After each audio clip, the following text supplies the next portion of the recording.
November 5th, 1997, Sherwood, Arkansas, 4 p.m. Carol's hands trembled as she turned the key in the lock of her daughter's apartment. She'd been calling all day. No answer. That wasn't like Christina, not when it came to the kids. The door swung open. Silence. Not the kind of silence you get when children are napping. This was different, heavier, wrong. "Christina," Carol's voice cracked as she stepped inside. The living room was dim, curtains drawn, toys scattered across the carpet, a half-empty glass of water on the coffee table. Justin? Shelby? Nothing. Her heart hammered against her ribs as she moved down the narrow hallway toward the bedroom. Each step felt like walking through concrete. Something in the air, something she couldn't name, told her to turn around, to leave, to call someone else. But she didn't. She pushed open the bedroom door, and there they were.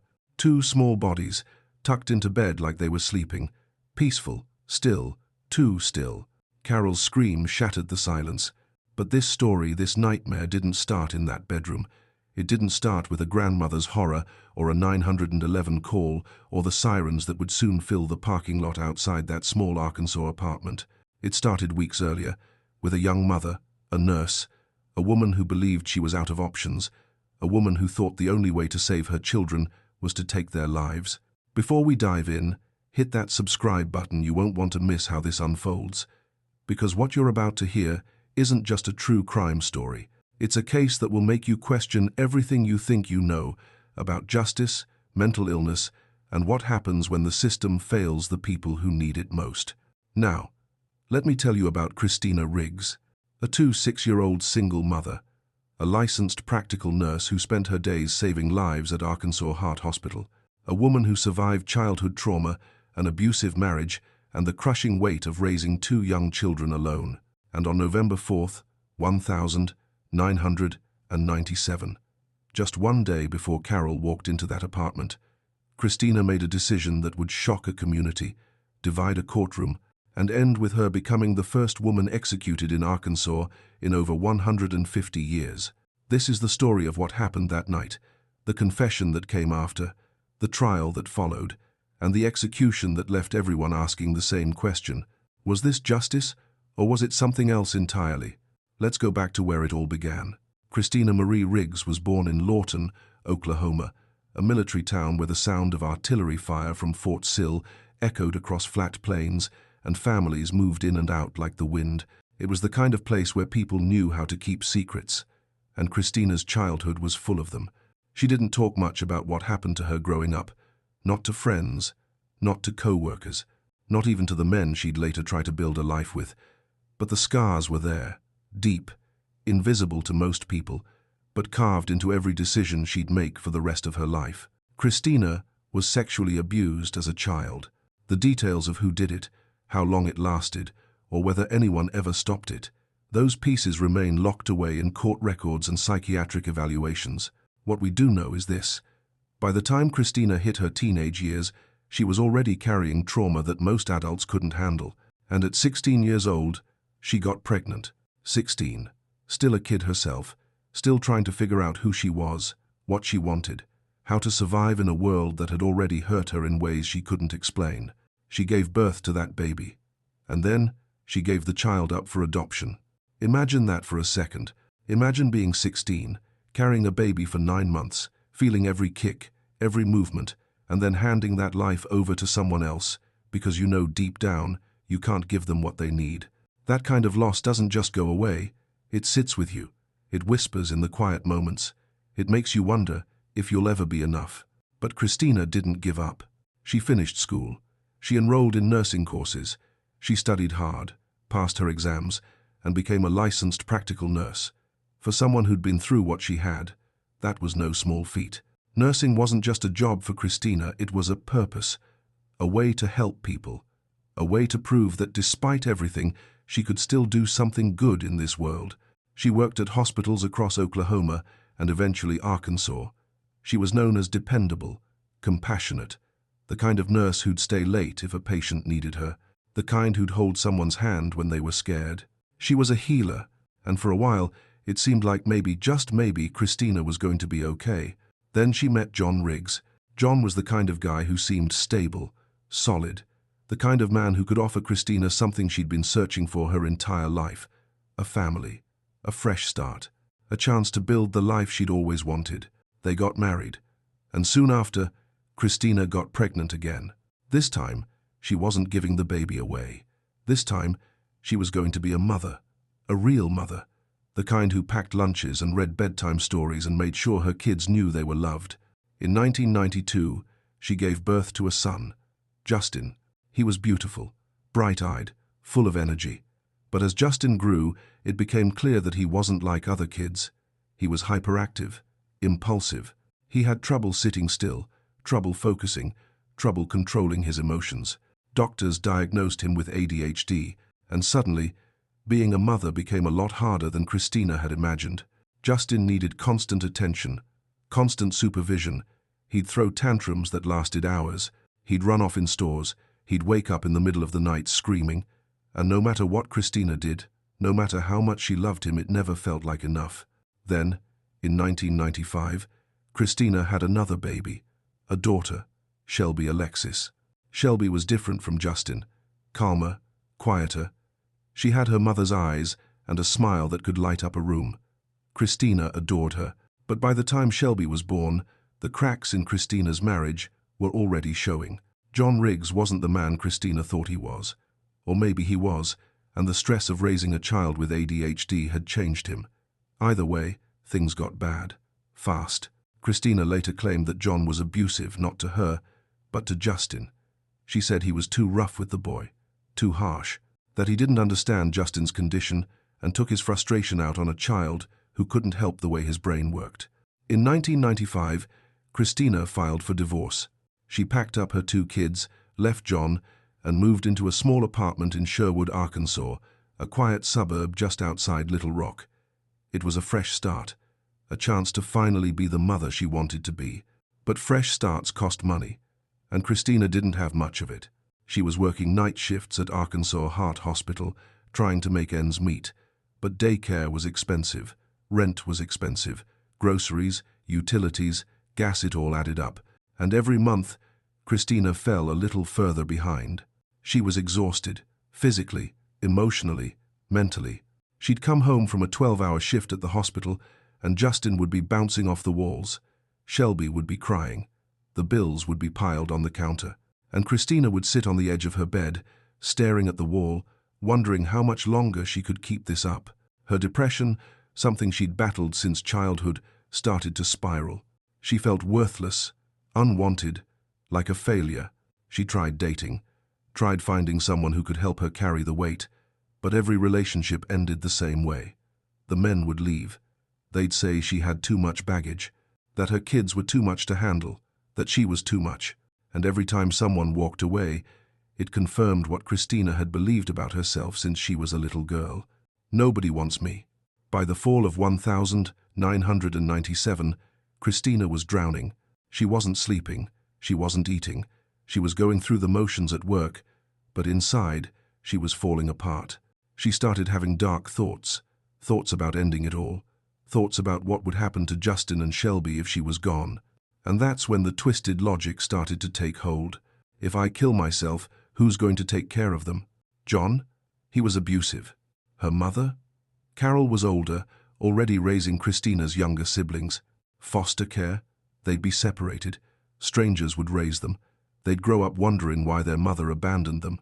In Christina's mind, there was only one solution, one way to keep her family together. If she was going to die, the kids had to come with her. It wasn't about anger. It wasn't about revenge. In Christina's fractured, depressed, desperate mind, it was about love. She believed, truly believed, that killing her children was the most merciful thing she could do, because in her world, a world shaped by abuse and trauma and failure and loss, death was better than the alternative. Where are you watching from tonight? Drop your location in the comments. Christina Riggs wasn't born a monster. She was born into a world that hurt her, over and over again, until she couldn't see a way out. And on November 4th, 1997, she stopped looking for one. But before we get to that night, before we walk into that apartment and see what Christina did, we need to understand the breaking point. The The moment when a mother who spent her life saving others decided that the only way to save her children was to take their lives.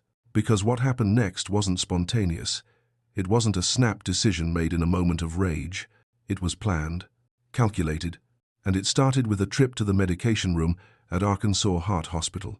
October 1997. Christina sat at her kitchen table, staring at a stack of envelopes. Past due notices, final warnings, disconnect threats. The numbers blurred together. Rent, electricity, daycare, groceries, gas. She did the math in her head. Then she did it again, and again. It didn't matter how many times she calculated it, the answer was always the same. She didn't have enough.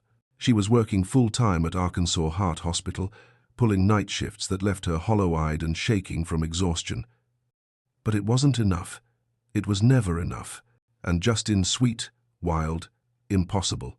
Justin was getting harder to manage. His ADHD made every day a battle. He couldn't sit still in kindergarten. He'd hit other kids when he got frustrated. He'd scream until his face turned red. The school kept calling. The teachers kept complaining. And Christina kept apologizing, promising she'd do better, knowing she couldn't. She tried everything. Routines, rewards, punishments. Nothing worked. And every time Justin melted down, every time he threw a toy or kicked a wall or sobbed because he couldn't explain what was wrong, Christina felt like she was failing him all over again. Shelby was easier. At almost 2 years old, she was still small enough to carry, quiet enough to soothe. But even Shelby was starting to sense the tension. She'd cling to Christina's leg when she tried to leave for work. She'd cry when Christina dropped her off at Carol's house.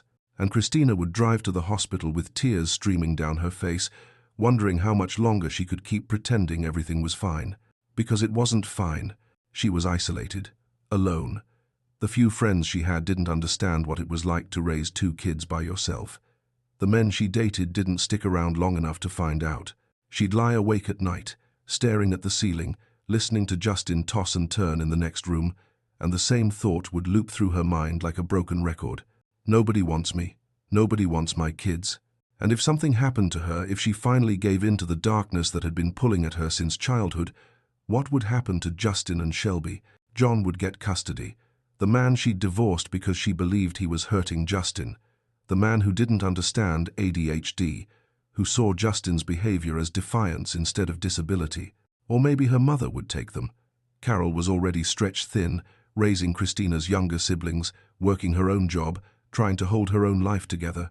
Or worse, they'd go into the system. Foster care. They'd be separated. Justin would end up in a home that couldn't handle him. Shelby would grow up with strangers. They'd forget about each other, forget about her. That thought, the image of her children torn apart, lost in a system that didn't care, was unbearable. And somewhere in the fog of depression and exhaustion and desperation, Christina's mind twisted the problem into a solution. If I'm going to die, they have to come with me. It wasn't rage, it wasn't revenge. In Christina's fractured logic, it was mercy. She couldn't protect them in life, but she could protect them in death. They'd be together, always. No separation, no strangers, no pain. Just peace.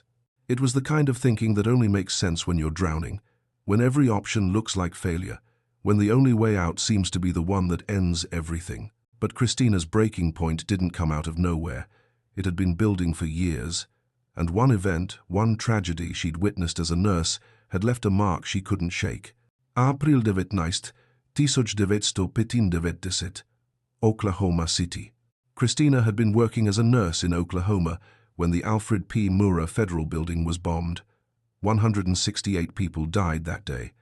19 of them were children. Christina wasn't at the blast site, but she treated survivors. She saw the injuries, the burns, the trauma.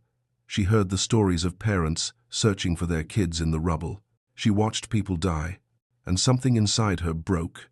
She never talked about it much, never sought counseling, never processed the horror of what she'd seen. She just buried it, pushed it down, kept working, kept moving. But trauma doesn't disappear. It festers. It warps your thinking. It makes you see danger everywhere. And by November 1997, Christina was convinced that the world was too dangerous, too cruel, too broken for her children to survive in. So she started planning. She had access to medications at Arkansas Heart Hospital, powerful medications, the kind that could end a life quickly, painlessly, or so she thought. She started watching, waiting, learning the routines of the medication room, figuring out when she could slip in unnoticed. Morphine, for pain, to make them comfortable. Potassium chloride, to stop the heart, fast and efficient. Elavil, an antidepressant. In high doses, it could sedate, overdose, kill. She didn't steal them all at once. That would raise suspicion. She took a little here, a little there, slipping vials into her pockets, hiding syringes in her bag. Nobody noticed. Or if they did, they didn't say anything. November 4th, 1997. Christina walked into Arkansas Heart Hospital for her shift. She moved through the halls like she always did, checked on patients, administered medications, smiled when she was supposed to, but inside, she was saying goodbye. This was her last shift, her last day, the last time she'd ever walk through these doors. She went to the medication room one final time. Morphine, check. Potassium chloride, check. Elavil, check. She tucked the vials into her bag, zipped it shut, and walked out. Nobody stopped her. Nobody asked questions. At the end of her shift, she clocked out.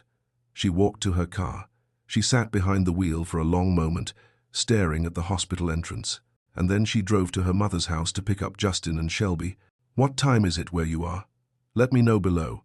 Carol didn't notice anything wrong when Christina arrived. She seemed tired, sure, but Christina always seemed tired. Justin ran to his mum, backpack bouncing. Shelby reached up with chubby arms, wanting to be held. Christina hugged them both, tight, tighter than usual. "Thanks, Mom," she said to Carol. "I'll call you tomorrow."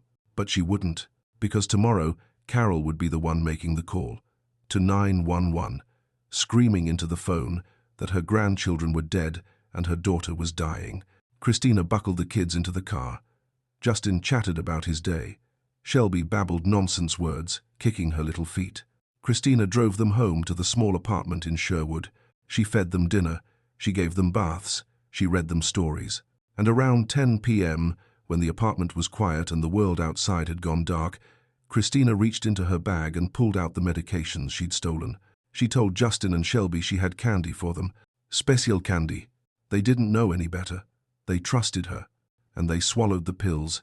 November 4th, 1997. 6 a.m. Christina clocked in for her shift at Arkansas Heart Hospital.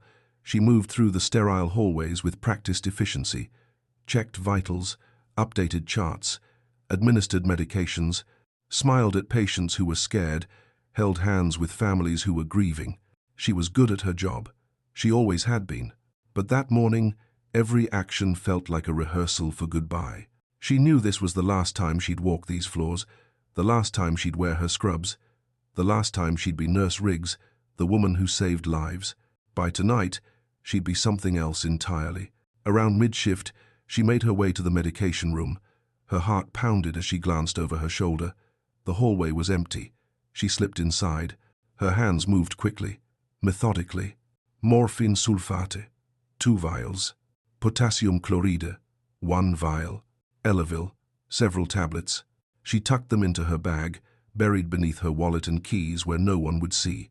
Then she zipped it shut, took a breath, and walked back out. Nobody stopped her. Nobody knew. The rest of her shift passed in a blur. Hours melted together. Patients came and went. Doctors gave orders. Machines beeped. Life continued. But for Christina, time had already stopped. At 6 p.m., she clocked out for the last time. She walked to her car, tossed her bag onto the passenger seat, and sat there for a moment, staring at the hospital entrance, the place where she'd spent years helping people, healing people. Tonight, she was going to do the opposite. She started the engine and drove toward her mother's house. Carol's home was warm and loud in the way homes with children always are. Justin was running circles around the living room, his backpack still strapped to his shoulders. Shelby was sitting on the floor, stacking blocks and knocking them down, giggling every time they crashed. "Hey, babies," Christina said, crouching down with her arms open. Justin barreled into her, nearly knocking her over. Shelby toddled over, wrapping her tiny arms around Christina's neck. Carol watched from the kitchen doorway, drying her hands on a dish towel. Long shift. Yeah, Christina said, her voice soft. But I'm okay. She wasn't. Thanks for watching them, Mom. Any time, honey. You know that. Christina held her children a little longer than usual. She breathed in the smell of Justin's shampoo, the baby lotion on Shelby's skin. She memorized the weight of them in her arms. Say bye to Grandma, Christina said, standing up. Bye, Grandma, Justin shouted, already halfway to the door. Shelby waved her chubby hand. Bye-bye. Carol smiled. See you tomorrow, sweetie. But she wouldn't. Christina buckled the kids into the car. Justin chattered non-stop about his day at school, something about a frog in the classroom and a kid who got in trouble for throwing crayons. Shelby babbled along, not really forming words, just happy to be included. Christina drove them back to the apartment in Sherwood. The sun was setting, painting the sky in shades of orange and pink. It was beautiful. She wondered if this was the last sunset she'd ever see. Back at the apartment, Christina went through the motions of a normal evening. She made dinner, chicken nuggets and mac and cheese, Justin's favorite. Shelby ate with her hands, smearing cheese sauce across her face. Christina barely touched her own plate. After dinner, she gave them baths. Justin splashed water everywhere, laughing as bubbles slid down his arms. Shelby played with a rubber duck, squeezing it until it squeaked. Christina watched them, really watched them. She thought about all the moments she'd miss. First days of school, birthdays, graduations, weddings. But in her mind, those moments were already gone. Because in her mind, Justin and Shelby didn't have a future. Not without her. Not in a world that would tear them apart. She dried them off, put them in their pajamas, read them a bedtime story. And then, around 10 p.m., she told them she had a treat. Candy? Justin's eyes lit up. Special candy, Christina said, her voice steady even though her hands were shaking. But you have to take it like medicine, okay? Swallow it with water. Justin didn't question it. He trusted his mum. Shelby was too young to understand. She just opened her mouth when Christina told her to. Christina crushed the Elavil tablets and mixed them with a little bit of juice for Shelby. For Justin, she handed him the pills and a cup of water. Good job, baby, she whispered as he swallowed. Then she waited. It didn't take long. Within 20 minutes, Justin started to get drowsy. His eyelids drooped, his words slurred. Mum, I'm sleepy. I know, baby. It's okay. Just close your eyes. She carried him to her bedroom and laid him on the bed. Shelby was already out, her little body limp and heavy in Christina's arms. She placed Shelby next to Justin. They looked peaceful, like they were just sleeping. Christina sat on the edge of the bed, watching their chests rise and fall. This was it. She pulled out the vial of potassium chloride and a syringe. Her hands trembled as she drew the liquid into the needle. She'd done this 1,000 times at the hospital. But this was different. This was her son. She found a vein in Justin's arm. She hesitated for just a second, and then she pushed the plunger. Can you tell us what happened on the night of November 4th? Christina didn't hesitate. I gave my children medication, Elavil. I crushed it up and gave it to them so they'd go to sleep. Why did you do that? Because I was going to kill them, and then kill myself.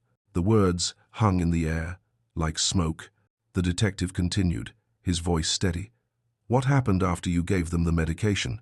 They fell asleep. I waited until they were out. Then I injected Justin with potassium chloride.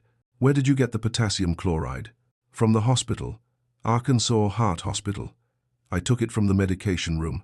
And what happened after you injected Justin? Christina's voice cracked for the first time. He woke up. He wasn't supposed to wake up. But he did. And he started screaming. What did he say? Christina closed her eyes. He said, Mom. No, Mom. Silence. The detective waited. What did you do then? I gave him morphine. I thought it would stop the pain. But it didn't work fast enough. He kept screaming. So She trailed off. So you what, Miss Riggs? I put a pillow over his face. You suffocated him? Yes. And what about Shelby? She didn't wake up. The Elavil worked on her. I put the pillow over her face too. She didn't fight. She didn't know. The detective's pen scratched against his notepad. After you killed your children, what did you do? I put them in my bed. I tucked them in. I wanted them to look peaceful. And then I wrote letters to my mom, to my ex-husband, to whoever found us. I explained everything. And then you attempted suicide? Yes. I took 28 Elavil pills, and I injected myself with potassium chloride. I wanted to die. I wanted to be with them. But you didn't die. Christina's voice was barely a whisper. No, I didn't. The detective leaned forward. Miss Riggs, do you regret what you did? Christina looked at him. Her eyes were dry, empty. I regret that Justin suffered. I didn't want him to feel pain. But I don't regret keeping them with me. They're better off. They won't be separated now. They won't grow up without me. The detective stared at her. No tears, no remorse, just cold, twisted logic. He turned off the recorder. Christina Marie Riggs, you are under arrest for 2 counts of capital murder. By 4 p.m., Christina was formally charged. 2 counts of capital murder, premeditated, intentional, the kind of charges that carry the death penalty in Arkansas. Her attorney, who had been frantically trying to reach her, arrived at the hospital too late. The confession had already been recorded. The damage was done. He was furious. They violated her rights, he told Carol. She was supposed to have representation. They can't use that confession. But they could, and they would. Because Christina had waived her rights. She'd agreed to talk. She'd admitted everything. And in the eyes of the law, that was all they needed. November 7th, 1997. Christina was discharged from the hospital and transferred to Pulaski County Jail. She was placed in a holding cell, away from the general population. Suicide watch. They weren't taking any chances. She sat on the thin mattress, staring at the concrete wall. She wasn't with her babies. She was alive, and she hated herself for it. Meanwhile, the news broke. Mother kills, 2 children, attempt suicide. Nurse accused of murdering her own kids. Sherwood mother charged with capital murder. The story spread like wildfire across Arkansas. Local news stations ran it on repeat. Newspapers printed her mugshot on the front page, and the public reaction was swift and brutal. She's a monster. How could a mother do that to her own children? She deserves the death penalty. But there were others, quieter voices, who asked different questions. What kind of pain was she in? Why didn't anyone help her? Could this have been prevented? The case divided people. Some saw Christina as pure evil. Others saw her as a victim of untreated mental illness, failed by a system that should have caught her before she fell this far. But no matter which side people fell on, one thing was clear. 2 children were dead, and their mother was the one who killed them. Make sure you're subscribed. We're covering more cases like this that challenge everything we think we know about crime and punishment. In her cell, Christina didn't care what people thought. She didn't care about the charges, the trial, the potential death penalty. She only cared about one thing. She wanted to die. She wanted to be with Justin and Shelby, and she was willing to do whatever it took to make that happen. Even if it meant standing in front of a judge and jury and demanding they kill her. Pulaski County Courthouse, Little Rock, Arkansas. The courtroom was packed. Reporters filled the back rows, notebooks open, cameras ready. Spectators lined the benches, some curious, some angry, some just wanting to witness the trial of a woman who'd killed her own children. Carol sat in the front row, her face drawn and pale. She'd aged years in the months since November. She'd lost her grandchildren, and now she was about to watch her daughters stand trial for their murders. Christina was led into the courtroom in handcuffs and a jail-issued jumpsuit. Her hair was pulled back. Her face was blank. She didn't look at the crowd, didn't look at her mother. She just sat down next to her attorney and stared straight ahead. The judge entered. Everyone rose. The state of Arkansas versus Christina Marie Riggs, 2 counts of capital murder. The trial began. Christina's defense attorney stood and addressed the court. Your Honor, my client pleads not guilty by reason of mental disease or defect. A murmur rippled through the courtroom. Not guilty. Not because she didn't do it, everyone knew she did. The confession, the letters, the evidence. But because, according to her defense, Christina wasn't in her right mind when she killed Justin and Shelby. The defense's strategy was clear. Paint Christina as a victim. A woman so broken by trauma, depression, and mental illness that she couldn't be held fully responsible for her actions, and they had evidence to back it up. The defense called their first witness, Dr. Richard Malone, a psychiatrist who'd evaluated Christina in jail. Dr. Malone took the stand, adjusted his glasses, and began. "I've spent over 20 hours interviewing Miss Riggs. I've reviewed her medical history, her childhood records, and the circumstances leading up to the events of November 4th. In my professional opinion, Christina was suffering from severe major depressive disorder at the time of the murders." "Can you explain what that means?" the defense attorney asked. "Major depressive disorder is more than just feeling sad. It's a debilitating mental illness that affects every aspect of a person's life, their thoughts, their emotions, their ability to function. In Christina's case, her depression was compounded by a history of childhood sexual abuse, failed relationships, financial stress, and the overwhelming responsibility of raising 2 young children alone." Dr. Malone leaned forward. By November 1997, Christina's mental state had deteriorated to the point where she was experiencing what we call altruistic filicide, the belief that killing her children was an act of mercy. She genuinely believed that death was better than the life they would have without her. Did she understand that what she was doing was wrong? Dr. Malone hesitated. On some level, yes. But her perception of reality was so distorted by depression that she couldn't see any other option. In her mind, this was the only way to protect them. The defense attorney nodded. "Thank you, doctor." The defense didn't stop there. They brought in Christina's medical records, showing years of untreated depression. They brought in testimony about her childhood abuse. They talked about her failed marriage, her struggles as a single mother, her financial collapse. And then they brought up the Oklahoma City bombing. Another psychiatrist took the stand. Christina was working as a nurse in Oklahoma in 1995 when the Murrah Federal Building was bombed. She treated survivors. She saw the injuries, the trauma, the death. 19 children were killed that day, and Christina was exposed to the aftermath. She never received counseling, never processed what she witnessed. That kind of trauma doesn't just go away, it festers. It warps your thinking. It makes you see danger everywhere. The defense argued that Christina was suffering from PTSD on top of her depression, that she was a woman drowning in mental illness, failed by a system that should have helped her. "This is not a case of a cold-blooded killer," the defense attorney said in his closing argument.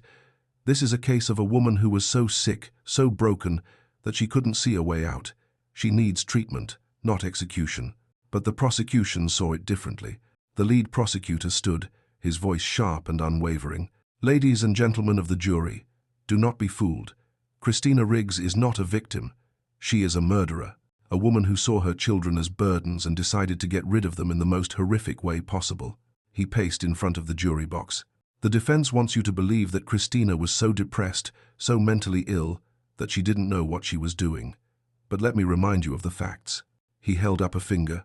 1. Christina stole medications from her workplace. That takes planning, forethought. Another finger. 2. She disguised the medication as candy to trick her children into taking it. That takes deception. A third finger. 3. When the potassium chloride didn't work fast enough on Justin, she didn't stop. She didn't call 911. She grabbed a pillow and suffocated him while he begged her to stop. The courtroom was silent. Does that sound like someone who didn't know what they were doing? Or does that sound like someone who made a choice? The prosecution didn't just rely on the facts of the crime. They went after Christina's character. They brought in witnesses, neighbors, co-workers, acquaintances who painted a darker picture. One neighbor testified that she'd heard Christina yelling at Justin late at night, that she'd seen the boy locked in his room while Christina drank and sang karaoke in the living room. "She didn't seem like a loving mother," the neighbor said. "She seemed frustrated, angry, like the kids were too much for her." Another witness, a co-worker from the hospital, testified that Christina had complained about her children. She said they were exhausting, that she didn't know how much longer she could do it. "I thought she just meant being a single mom. I didn't think she meant—" The witness trailed off, unable to finish. The prosecution leaned into this narrative. Christina didn't kill her children out of love. She killed them because they were in the way. She wanted to die, the prosecutor said, and she didn't want to leave her children behind, not because she loved them, but because she didn't want anyone else to have them. This was about control, about selfishness, about a woman who decided that if she couldn't have her children, no one could. And then came the evidence that sealed Christina's fate. The confession tape. The courtroom fell silent as the recording played. Christina's voice, flat, emotionless, filled the room. I gave my children medication, Elavil. I crushed it up and gave it to them so they'd go to sleep. I injected Justin with potassium chloride. He woke up. He started screaming. He said, "Mom, no, Mom." I put a pillow over his face. Jurors shifted in their seats. Some looked away. One woman wiped tears from her eyes. The tape continued. I put the pillow over Shelby's face too. She didn't fight. She didn't know. When the tape ended, the silence was deafening. Then the letters were read aloud. Christina's handwritten words, explaining why she did it, how she did it, her belief that her children were better off dead. The prosecutor held up one of the letters. She wrote this after she killed them, after she tucked them into bed, after she watched them die. Does this sound like someone who was out of their mind? Or does this sound like someone who knew exactly what they were doing? He read a line from the letter. I couldn't let them grow up without me. I couldn't let them be separated. This was the only way. The prosecutor looked at the jury. She made a choice, a calculated, deliberate choice. And now 2 children are dead. The jury deliberated for less than 3 hours. When they returned, the verdict was unanimous. On the charge of capital murder in the death of Justin Riggs, how do you find the defendant? Guilty. On the charge of capital murder in the death of Shelby Riggs, how do you find the defendant? Guilty. Christina didn't react. She just sat there, staring at the table in front of her. Carol sobbed in the front row. The judge banged his gavel. We will reconvene for the sentencing phase. Sentencing phase. Days later. This was the moment when Christina's defense team would fight to save her life. They'd argue for life in prison instead of the death penalty. They'd bring in more witnesses, more testimony about her mental illness, her trauma, her potential for rehabilitation. But Christina had other plans. When the judge asked if she had anything to say before sentencing, Christina stood. Her attorney grabbed her arm, whispering urgently, "Don't, please don't." But Christina pulled away. She looked directly at the judge. "I want to die." The courtroom erupted in whispers. The judge leaned forward. "Miss Riggs, you need to understand." "I understand," Christina interrupted. "I want to die. I want to be with my babies. I want the death penalty." Her attorney tried to intervene. "Your Honor, my client is not in a sound state of mind." "I am," Christina said, her voice steady. "I know exactly what I'm saying. I killed my children. I deserve to die, and I'm asking you to give me the death penalty so I can be with them." The judge stared at her. "Miss Riggs, if you refuse to allow your defense team to argue for your life, I cannot stop you. But I want to make sure you understand the gravity of what you're asking." "I understand." Silence. The judge took a breath. "Very well. Christina Marie Riggs, you are hereby sentenced to death by lethal injection for the murders of Justin Riggs and Shelby Riggs. May God have mercy on your soul." The gavel came down. Christina didn't flinch. She'd gotten exactly what she wanted. In the months that followed, Christina's defense team tried to file appeals. It's standard procedure in death penalty cases. Lawyers fight to overturn the sentence, to find legal errors, to buy more time. But Christina refused. She signed documents waiving her right to appeal. She told her attorneys to stop fighting. "I don't want to be saved," she said. "I want to die." And so, less than 2 years after she killed her children, Christina Marie Riggs was scheduled for execution. The fastest path from conviction to death row in modern Arkansas history. Because she didn't just accept her fate, she demanded it. McPherson Unit, Newport, Arkansas. The van pulled through the gates of the McPherson Unit, a women's prison tucked away in the northeast corner of Arkansas. It was a low-security facility for the most part, home to women serving time for drug offenses, theft, fraud. But it also housed Arkansas's female death row. And that's where Christina Marie Riggs was headed. She was led through a series of locked doors, down a narrow hallway, and into a small cell, 6 feet by 9 feet. A metal bed bolted to the wall, a thin mattress, a toilet, a sink, a single window with bars. This would be her home until the state killed her. The door slammed shut. Christina sat on the edge of the bed and stared at the wall. She didn't cry, didn't scream, didn't bang on the door demanding to be let out. She just sat there, waiting. Life on death row is a strange kind of limbo. Most inmates spend years, sometimes decades, fighting their sentences, filing appeals, waiting for hearings, clinging to hope that maybe, somehow, they'll get out. But Christina wasn't like most inmates. She didn't want out. She didn't want appeals. She didn't want hope. She wanted to die. Her attorneys kept trying. They filed motions. They argued that Christina wasn't mentally competent to waive her appeals, that her depression made her unable to make rational decisions about her own life. But every time, Christina shut them down. "I don't want your help," she told them. "I want to be with my babies." The courts reviewed her case. Psychiatrists evaluated her. And every time, they came to the same conclusion. Christina understood what she was doing.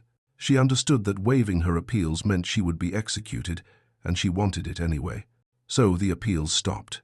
And Christina waited. She refused visitors. Her mother tried to see her. Carol wrote letters, begging for a chance to talk, to understand, to say goodbye. Christina sent them back unopened. Friends from her nursing days reached out. Former co-workers, people who remembered her as kind, compassionate, someone who cared. She refused them all. The only people Christina saw were guards, prison staff, and the occasional psychiatrist sent to evaluate her mental state. She didn't want connection, didn't want comfort. She just wanted to be left alone until the day they strapped her to a gurney and ended it. Outside the prison walls, Christina's case sparked a fierce ethical debate. Was this justice? Or was this state-assisted suicide? Mental health advocates were horrified. "This woman is severely mentally ill," one advocate said in a televised interview. "She's suffering from untreated depression, trauma, and grief. Executing her isn't justice. It's giving a suicidal person exactly what they want. The state is essentially helping her kill herself." Others argued that Christina's mental illness didn't absolve her of responsibility. "She knew what she was doing when she killed those children," a victims' rights advocate countered. "She planned it, she executed it, and now she's facing the consequences. The fact that she wants to die doesn't change what she did." Legal scholars weighed in. "This raises serious questions about competency," one professor said. "Can someone who is actively suicidal be considered competent to waive their appeals? Are we executing justice, or are we just facilitating someone's death wish?" The debate raged in newspapers, on talk shows, in courtrooms. But inside her cell, Christina didn't care. She wasn't interested in debates, wasn't interested in being a symbol or a case study. She just wanted it to be over. The months turned into a year, then another. Christina's daily routine was monotonous. Wake up, eat, sit, sleep, repeat. She didn't read much, didn't watch TV, didn't participate in prison programs. She just existed. Guards said she was quiet, compliant, never caused trouble. But there was something unsettling about her. The way she stared at nothing, the way she seemed to be somewhere else, even when she was right in front of you. One guard later said, "It was like she was already dead, just waiting for her body to catch up." May 2000. The execution date was set. May 2nd, 2000. Christina had been on death row for less than 2 years, a shockingly short time compared to most death row inmates, who spend an average of 10 to 15 years waiting for execution. But Christina had refused every delay, every appeal, every chance to fight. And now, the state of Arkansas was going to give her exactly what she wanted. The days leading up to the execution were surreal. Prison officials asked Christina if she wanted to make any final requests, see any visitors, make any phone calls. She declined. No visitors, no phone calls, no final goodbyes. The only thing she requested was her last meal. Supreme pizza with all the toppings, a side salad, pickled okra, a southern staple she'd grown up eating, strawberry shortcake for dessert, and a glass of cherry lemonade. It was the kind of meal you'd order on a normal night. Comfort food, nothing extravagant, nothing symbolic, just food. The meal was delivered to her cell 12 hours before the execution. Christina ate slowly, methodically. When she was done, she pushed the tray aside and lay down on her bed. She stared at the ceiling, and she waited. May 2nd, 2000. Final day. The hours crawled by. Outside the prison, a small group of protesters gathered. Some held signs opposing the death penalty. Others held signs supporting it. Justice for Justin and Shelby. Stop state-sanctioned murder. She chose this. Mental illness is not a crime. The media was there too. Cameras, reporters, waiting for the moment when Christina Marie Riggs would become the first woman executed in Arkansas since 1845. Inside, Christina was moved to a holding cell near the death chamber. She was offered a chance to see a chaplain. She declined. She was offered a chance to make a final statement in private. She declined. She was asked one last time if she wanted to contact anyone. Her mother, a friend, anyone. She said no. Christina Marie Riggs would die alone, just like she wanted. As the sun set over the McPherson unit, Christina sat in the holding cell, dressed in the clothes she'd chosen for her execution.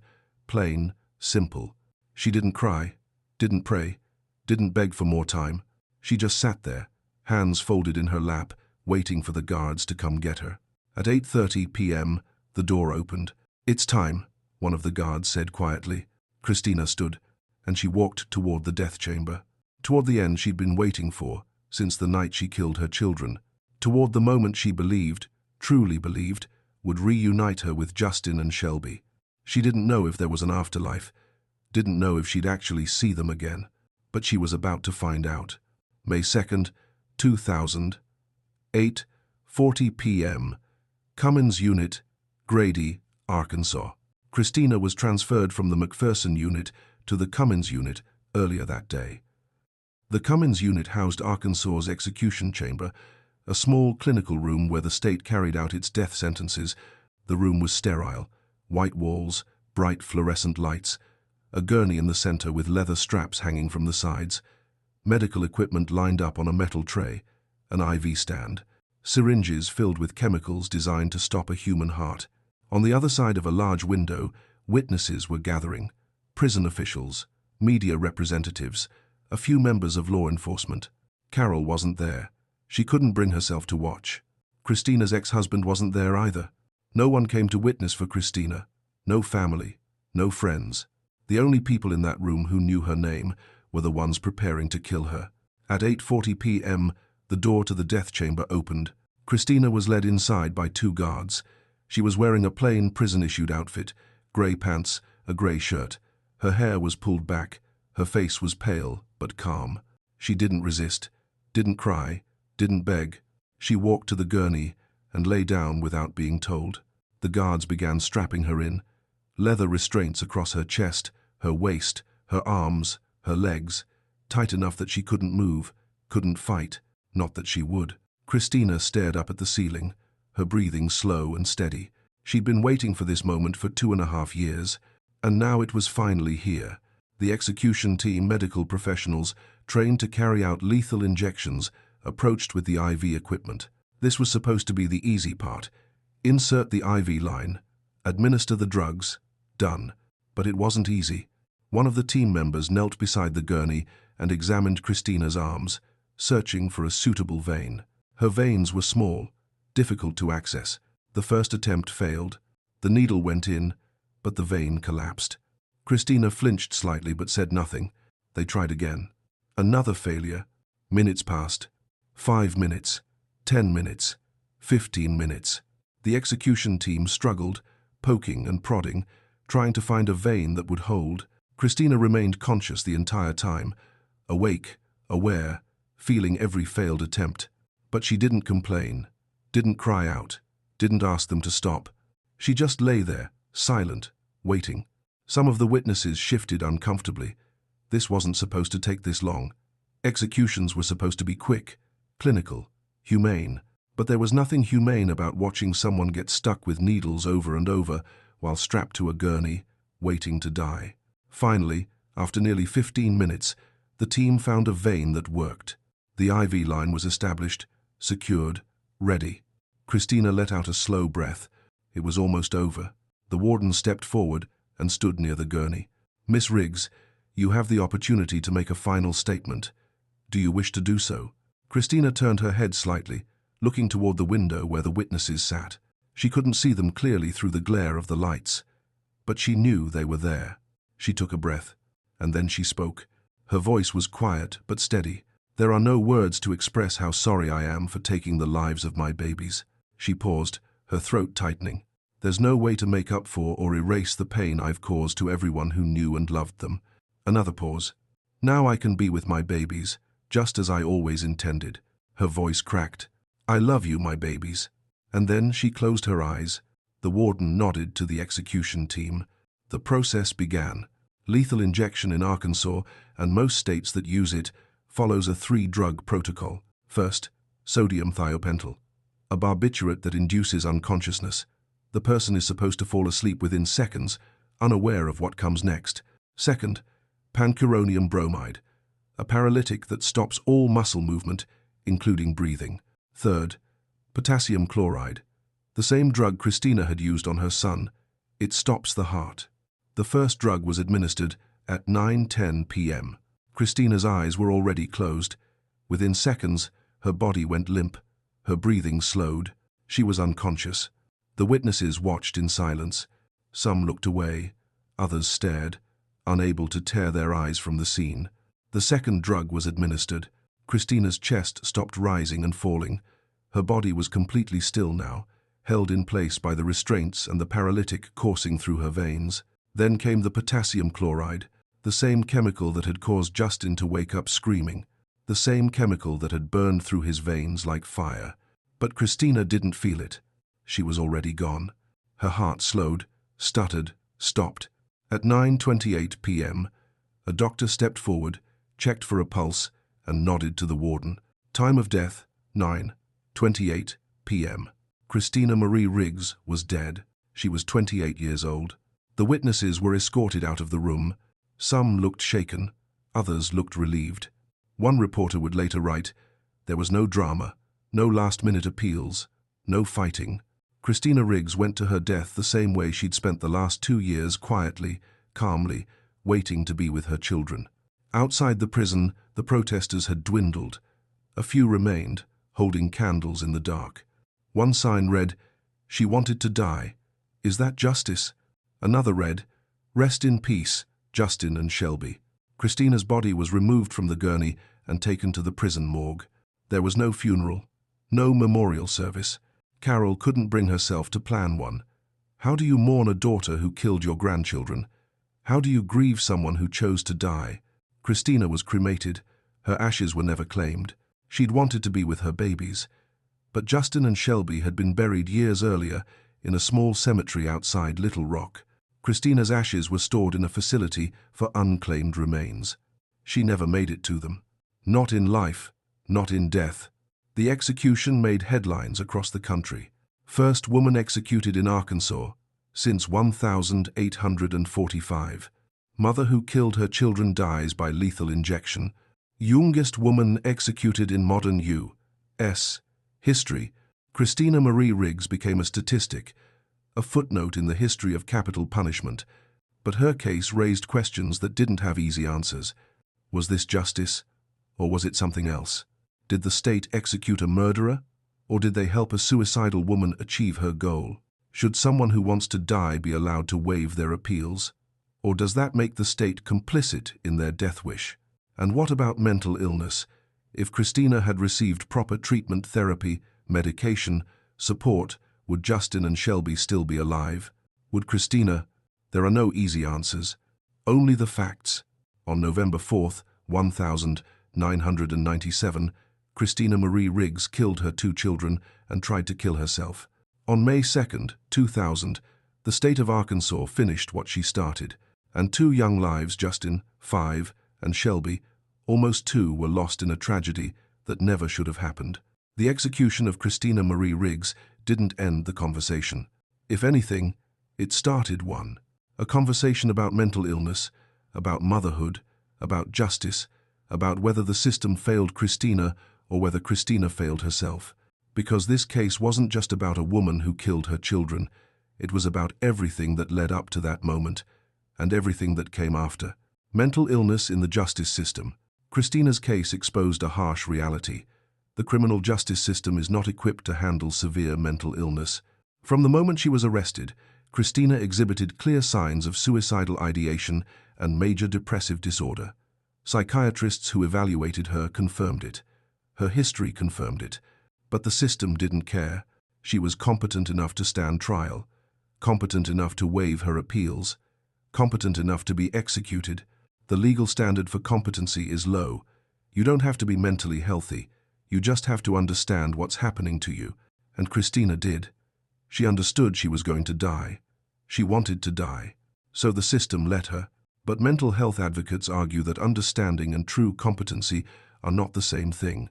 Someone in the grip of severe depression doesn't think rationally, one psychologist explained. Their brain is telling them that death is the only option. That's not competency, that's illness. The question remains, should someone who is actively suicidal be allowed to make life and death legal decisions? And if the answer is no, what does that mean for the justice system? Maternal filicide, when mothers kill. Christina's case falls into a category of crime that's both rare and deeply disturbing. Maternal filicide. It's the act of a mother killing her own child, and it happens more often than people think. Studies show that mothers are responsible for a significant percentage of child homicides, particularly in cases involving young children. But the reasons vary widely. Some mothers kill out of anger or revenge, often targeting the father through the child. Some kill because of psychosis, hearing voices, experiencing delusions, losing touch with reality. And some, like Christina, kill out of what they perceive as mercy. It's called altruistic filicide. The mother believes she's saving her children from a worse fate, from suffering, from a life without her. In Christina's mind, death was better than foster care, better than separation, better than growing up unloved. It's a twisted, tragic logic, but to her, it made sense. Experts say that altruistic filicide is almost always linked to severe depression and suicidal ideation. The mother plans to kill herself and takes her children with her because she can't imagine them surviving without her. It's not about hatred, it's about desperation. But does understanding the psychology behind it change anything? Does it make Christina less guilty, or does it just make the tragedy more heartbreaking? Monster or victim? This is the question that divided people then and still divides people now. Was Christina Marie Riggs a monster? A cold-blooded killer who saw her children as burdens and decided to eliminate them? Or was she a victim? A woman so broken by trauma, mental illness, and systemic failure that she couldn't see another way out? The prosecution argued the former. They painted Christina as selfish, calculating, and cruel. A woman who locked her kids in their room so she could drink and sing karaoke. A woman who killed because it was easier than being a mother. The defense argued the latter. They painted Christina as a woman drowning in depression, failed by a system that didn't provide adequate mental health care, support, or intervention. The truth is probably somewhere in between. Christina was mentally ill. That's not up for debate. But she also made choices. She stole the medications. She planned the murders. She carried them out. Mental illness doesn't erase responsibility, but it does complicate it. And that's what makes this case so difficult. Could this have been prevented? This is the question that haunts everyone who studies this case. Could Justin and Shelby still be alive? The answer is almost certainly yes. If Christina had received proper mental health treatment, therapy, medication, consistent support, she might never have reached the breaking point. If she'd had financial assistance, help with rent, daycare, bills, the crushing pressure might have eased. If she'd had a strong support system, family, friends, community, she might not have felt so alone. If someone had noticed the warning signs, her depression, her isolation, her desperation, and intervened, this tragedy might never have happened. But no one did. Or if they did, it wasn't enough. And 2 children paid the price. The ethics of executing someone who wants to die. Christina's execution raised a question that still doesn't have a clear answer. Is it justice to execute someone who wants to die? Opponents of the death penalty argue that Christina's case was essentially state-assisted suicide. She wanted to die. The state gave her what she wanted. That's not punishment, that's facilitation. Executing someone who is suicidal doesn't serve justice, one advocate said. It just ends their suffering at taxpayer expense. But supporters of the death penalty argue that Christina's desire to die doesn't change what she did. She murdered 2 children, The punishment fits the crime. Justice isn't about what the criminal wants, a victim's rights advocate said. It's about accountability. Christina took 2 lives. She forfeited her own. Both sides have a point, and that's what makes this case so ethically complicated. Remembering Justin and Shelby, in all the debates about Christina, her mental illness, her trial, her execution, it's easy to forget the real victims. Justin Riggs, 5 years old, a boy with ADHD who struggled in school but loved playing outside, a boy who trusted his mother, who called out to her as he died. Shelby Alexis Riggs, almost 2 years old, a toddler with her mother's eyes and a smile that lit up the room. A little girl who never got the chance to grow up. They didn't ask to be born into a broken situation. They didn't ask for a mother who was drowning. They didn't ask to die. But they did, and they deserve to be remembered. Not as footnotes in a true crime story, but as children, as lives that mattered, as victims of a tragedy that never should have happened. Did anything change? After Christina's execution, there were calls for reform. Better mental health screening for parents, more resources for single mothers, improved access to therapy and medication. But did anything actually change in Arkansas? Not really. There were no major legislative reforms, no new programs specifically designed to prevent cases like Christina's. The system that failed her and failed Justin and Shelby remained largely the same. And that's the most frustrating part. Because this case could have been a turning point, a wake-up call. Instead, it became just another headline, another tragedy, another story people talked about for a while and then forgot. The bigger picture. Christina's case is not unique. Across the country, single mothers struggle with depression, financial instability, and lack of support. Many don't have access to mental health care. Many don't have family or community to lean on. And while most don't resort to violence, the risk is there. Maternal filicide is often preventable, but prevention requires resources. It requires a society that values mental health as much as physical health. It requires systems that catch people before they fall. We don't have that yet. And until we do, cases like Christina's will keep happening. What is justice? That's the question this case leaves us with. Was justice served when Christina was executed? Or was justice denied the moment the system failed to help her before she killed her children? Is justice about punishment, or is it about prevention? Is it about holding people accountable, or is it about addressing the root causes of crime? There's no easy answer. But one thing is clear. 2 children are dead, a mother is dead, and a family is shattered, and no amount of justice, however you define it, can undo that.